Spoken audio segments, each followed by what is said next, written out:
नमस्कार मित्रों, बहुत बहुत स्वागत है आपका अपने पमिस्ट्री चैनल के अंदर। मैं दुर्गाशरण दुबे।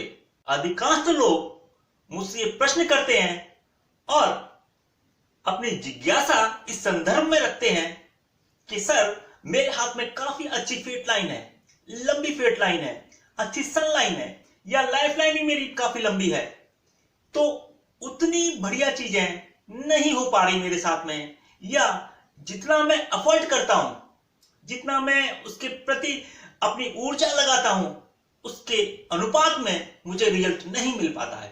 या कई दफे वे लोग यह प्रश्न भी रखते हैं कि ऐसी कौन सी चीजें होती हैं जिसके द्वारा ये पता चले कि लाइंस हमको सपोर्ट कर रही हैं या उतनी सपोर्ट नहीं कर रही हैं। तो आज इसी के संदर्भ में मेरा ये वीडियो है, जिसके द्वारा मैं आपको ये बताने का प्रयास करूंगा कि दरअसल पामिस्ट्री के अंदर लाइंस कैसी होनी चाहिए, मुख्य बुनियादी बातें क्या होनी चाहिए। तो ये एक प्रकार का बेसिक्स है जो किसी भी पामिस्ट्री में इंटरेस्ट रखने वाले व्यक्ति को जानना बेहद जरूरी होता है। इसके संदर्भ में आज हम सिर्फ लाइंस के ऊपर फोकस करेंगे। पामिस्ट्री में मुख्यतः तीन प्रमुख लाइनें होती हैं: लाइफ लाइन, माइंड लाइन और हर्ट लाइन। इसके अलावा फेट लाइन भी होती है, सन लाइन भी होती है, मून लाइन भी होती है, हेल्थ लाइन भी होती है, मैरिज लाइन भी होती है, और भी तमाम प्रकार की सेकेंडरी लाइंस होती हैं। लेकिन बुनियादी रूप से लाइफ लाइन, हर्ट लाइन और माइंड लाइन प्रमुख रेखाएं। तो इन रेखाओं के संदर्भ में तथा अन्य रेखाओं के संदर्भ में यह हमें देख लेना चाहिए कि ये लाइंस हमेशा पतली, लंबी और विजिबल होनी चाहिए। यानी कि एक लाइन जो हो किसी भी हाथ में, हालांकि हाथ के पैटर्न पर भी डिपेंड करता है, लेकिन कम से कम लाइन पतली हो। पतली का तात्पर्य ये नहीं कि वो हमको दिखे ना, वो हाथ में उसको हमको विजिबल ही ना हो, लेकिन वो विजिबल होनी चाहिए, सिग्निफिकेंटली विजिबल होनी चाहिए और पतली होनी चाहिए। मोटी, चौड़ी और फैली हुई लाइंस में एनर्जी का फ्लो अच्छे तरीके से नहीं होता है।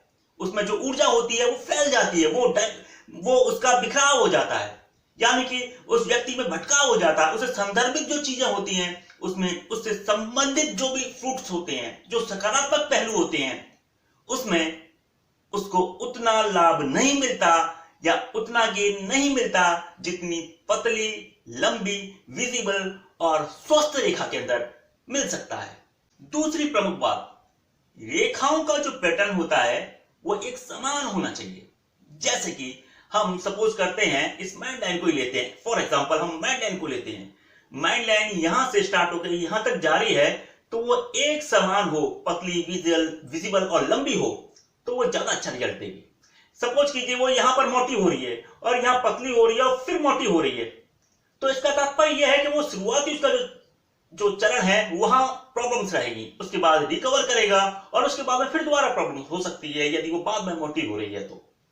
यानी कि लाइंस का एक जैसा पैटर्न हो, एक जैसी उसकी संरचना हो, तब ही ज्यादा अच्छा रिजल्ट हमको देखने को मिल सकता है। तीसरी प्रमुख बात, जब भी हम हाथ में देख रहे होते हैं लाइंस की संरचनाओं को, तब वो बिल्कुल उसके आसपास का एरिया स्वस्थ होना चाहिए। इसका तात्पर्य यह है कि जब लाइंस यानी हमारी गुलाबी या मतलब नेचुरल कलर में हो, उसके आसपास एक कालापन ना हो, यानी एक जो कालापन होता है ना, ब्लैकिश उसका ओरा हो जाता है, वो किसी भी कंडीशंस में उस लाइंस को फेवर नहीं करता है, उसकी ऊर्जा को सही तरीके से डिस्ट्रीब्यूट नहीं होने देता है और उसके रिजल्ट्स में या उसके सकारात्मक गुणों में कमी लाने का काम करता है। वैसे भी यदि किसी लाइंस के चारों तरफ ब्लैकिश आभा बन रही हो, तो वो एक प्रकार से रोग का सूचक होता है या उस समय एक काफी नेगेटिविटी का सूचक होता है। चौथी प्रमुख बात यह है कि लाइंस के अंदर नेगेटिव साइंस ना हो। नेगेटिव साइंस का तात्पर्य उसमें द्वीप का चिन्ह ना हो, उस पर क्रॉस ना बन रहा हो और उस पर तिल ना हो, उस पर स्पॉट ना हो। स्पॉट का मेरा तात्पर्य है, कई दफे हमें लाइंस के आसपास या लाइंस के ऊपर व्हाइटिश स्पॉट देखने को मिल जाता है, ब्लैकिश या व्हाइटिश या ब्राउन कलर का स्पॉट देखने को मिल जाता है। वो स्पॉट क्या करता है, कई दफे वो इतना माइनर होता है कि उसको जूम करके माइक्रोस्कोपिक लेंस के द्वारा ही देखा जा सकता है और कई दफे वो नेक्ड आई से भी विजिबल हो जाता है। ये एक प्रकार से एनर्जी को ब्रेकेज करने का काम करता है। स्पॉट नहीं होना चाहिए, किसी भी प्रकार का उसके ऊपर नेट नहीं बनना चाहिए, जालनुमा आकृति फॉर्मेशन नहीं होनी चाहिए। पांचवी प्रमुख बात, कई दफे ऐसा होता है और इसको केवल अच्छे कैमरे के द्वारा ही जूम करके देखा जा सकता है कि हाथ में कोई लाइन बीच में या फेट लाइन हो, चाहे माइड लाइन हो या कोई अन्य लाइन हो, वो ब्रेकेज हो जाती है और कोई दूसरी लाइन उसको ओवरलैप करके चलती है।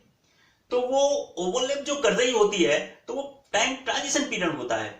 कई दफे वो लाइन इतनी पास पास होती है कि वो हमको एक लाइन दिखती है, हमको ऐसा लगता है कि हमारी वो लाइन एक ही है और अच्छा रिजल्ट क्यों नहीं दे रही है।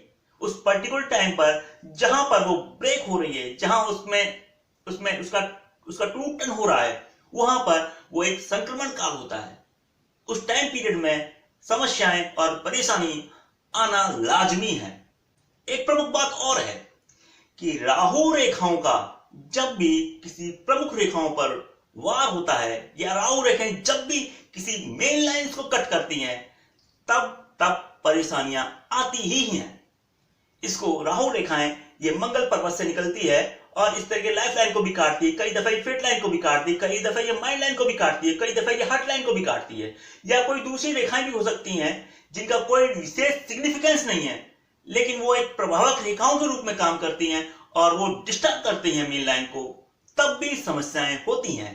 कई दफा ये लाइंस इतनी माइनर होती हैं कि वो हमको नेक्ड आई से नहीं दिखाई देती और हम सोचते हैं कि हमारी लाइन काफी लंबी है, अच्छी है और हेल्थी है, लेकिन दरअसल उसके अंदर समस्याएं हो रही होती हैं राहु रेखाओं के कारण। एक एडिशनल बात मैं यहां और जोड़ देना चाहूंगा कि कई दफे हम लोग ये देखते हैं कि हमारी जो लाइफ लाइन है इसके अंदर एक स्टार नुमा फॉर्मेशन बन रहा है, तो हम सोचते हैं कि स्टार बहुत अच्छा सिंबल माना जाता है और वाकई है भी ये, लेकिन लाइफ लाइन पर ये स्टार का साइन कभी भी अच्छा रिजल्ट नहीं देता है।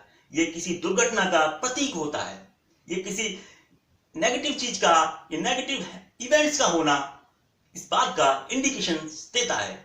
तो पर्टिकुलर साइन किसी पर्टिकुलर जगह पर ही शुभ फल देते हैं। सामान्य रेखाओं होने पर भी व्यक्ति काफी उन्नति कर जाता है, उसके पर्वत अच्छे हों, रेखाएं स्वस्थ हों, तो यह भी किसी व्यक्ति को बहुत ऊंचाई तक ले जाने के लिए रेस्पॉन्सिबल होती है, काफी अच्छी जगह उनको स्टैब्लिश करती है।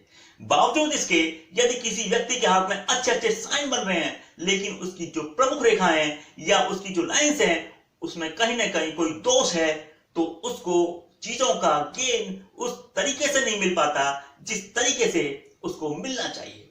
तो आज हमने बात की पामिस्ट्री में लाइंस के एक हेल्दी पैटर्न के बारे में।